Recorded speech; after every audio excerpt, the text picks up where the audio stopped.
htio sam pitati, sad mi je bilo pitanje u glavi usputno jer nisam zapisao, ali eto, isparilo mi je. Da, sad sam se sjetio. Što mislite o ovome pojavljivanju u Međugorju, Gospe toliko puta, pa imamo pojavljivanja u nekim drugim dijelovima svijeta, nebitno gdje, Španjolskoj, Italiji, najviše. Ovaj, da li je to sve to tako ili je to ista neka priča? Pa, ta pojavljivanja u Međugorju su medijski najviše eksponirana, ali takva pojavljivanja ti imaš iskustva ljudi širom sveta. Imaš u Srbiji, imaš u Bugarskoj, imaš u Rumuniji, u Španiji.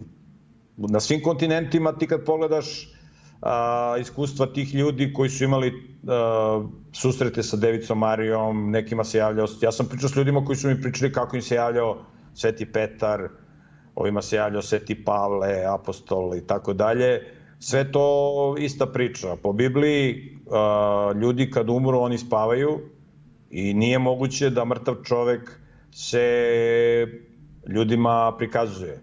Imaš u Bibliji događaj kada je jevrejski car Saul ili Šaul na hebrejskom otišao kod vračare i onda mu se pojavio mrtvi Samuilo, prorok.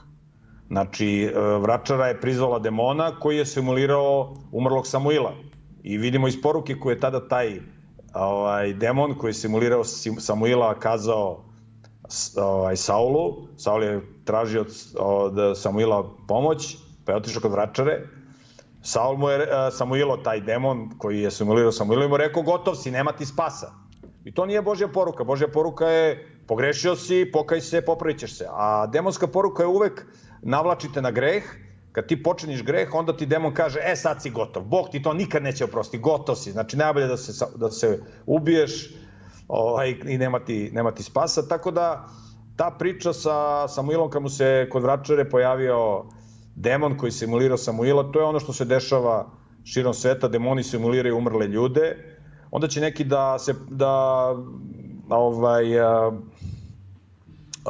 pozovu na to da su se Isusu pojavili Mojsije i Ilija na gori Preobraženja, međutim znamo i da su Mojsija i Ilija i Mojsije su po Bibliji preneti na nebo kao živi. Znači za Iliju se eksplicitno kaže da je prenet živ na nebo, a za Mojsija u 3 biblijska stiha se kaže, prvo se kaže da je umro, ali da mu se nije našao grob.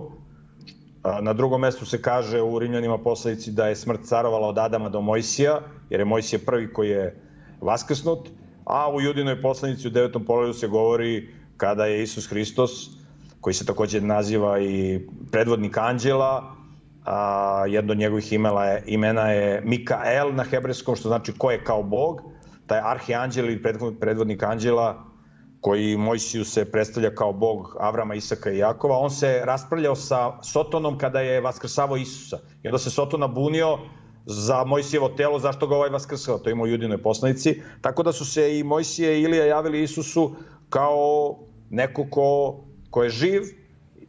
Tako da sva ta pojavljivanja, to su demonska delovanja po mom mišljenju.